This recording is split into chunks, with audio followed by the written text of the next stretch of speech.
It's EMC. Who gave you this name, EMC? I know it's kind of like your name a bit.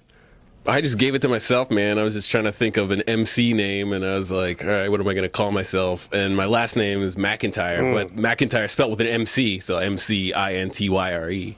So I was like, all right, this is MC-E. Put the three together. And he maxed the entire game. Yeah. Oh my goodness, it just makes me so happy. How many times have people like brought up or asked you about whether or not it was like energy equals mass and blah blah blah? It's pretty frequent, standard, pretty lame, pretty regular basis. Pretty lame. Yeah. That's okay. It's okay. I'm used to it. Yeah. When was the first time that you noticed you were like making a noise with your face and was like, I want to replicate? Like, when was the first sort of like, I'm doing something? Well, I don't know, man. Ever since I was a kid, I was making lots of sound effects all the time. Like what kind of sound? Like mimicking sound? Mimicking like guns. Yeah, guns, explosions, cars, like whatever. And just trying to make, I don't know, man, just like playing with my toys and animating stuff. But like when I first started skateboarding, one of my best friends, Ross Sweeney. Shout out Ross. Shout out to Ross.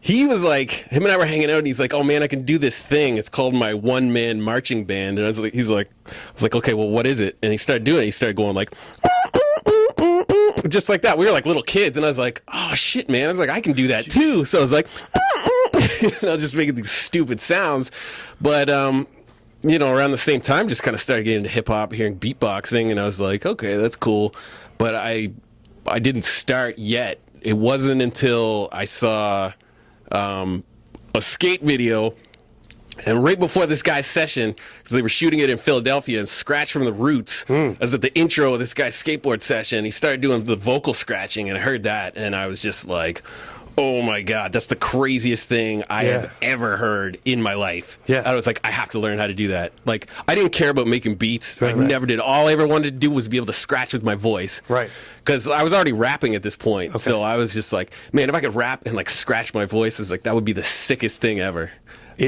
Possibly it is. And so I just like started figuring it out, and I was like, what was the first rap noise you made that you can remember like harnessing, if you will? Like something was like, this is specifically a hip-hop noise, not just me making sound effects type thing.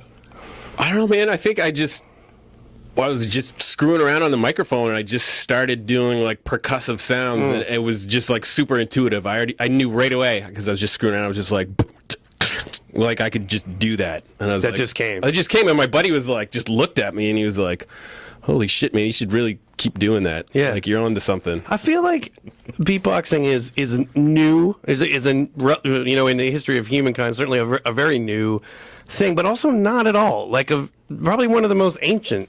Maybe not in the form we think of it of, but that would have been the voices, and the human voice is really the first instrument. Absolutely. I think. I mean, people have been doing it forever. Professor's trying to give me a look like that's a B+ at best. At best, sir. Well, Hermit, what do you think? Yeah, I don't know. What do you think about that? It's like a C+ idea. I've got a Roger Miller record at home. He was beatboxing in like 1967.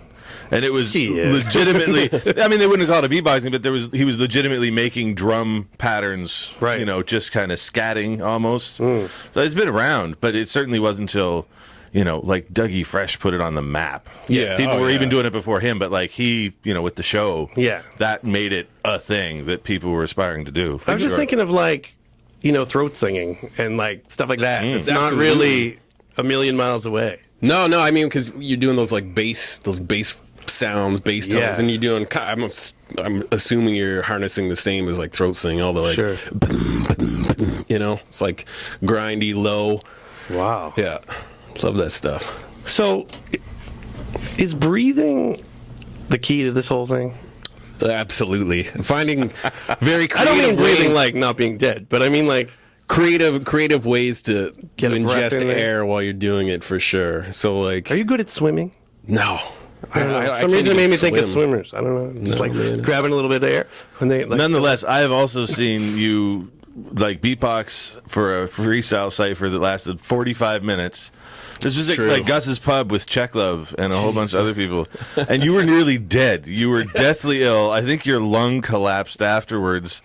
And 45 minutes of just, it was almost painful to watch you, but it was like watching a Rocky movie because you persevered and kept going. It was, there are people I've run into in the street who still remember, like, remember that time EMC was like almost dead and he held that shit down. But that was practice, man, for 3 Sheet, because like 3 Sheet, holy shit, like when we started, it was like, okay, we had a couple songs, like 6 songs to get through that, and then 8 and 10, and then like, okay, we're doing hour-long sets, then 2 sets. It's like, holy shit, like I don't even know how I do that sometimes.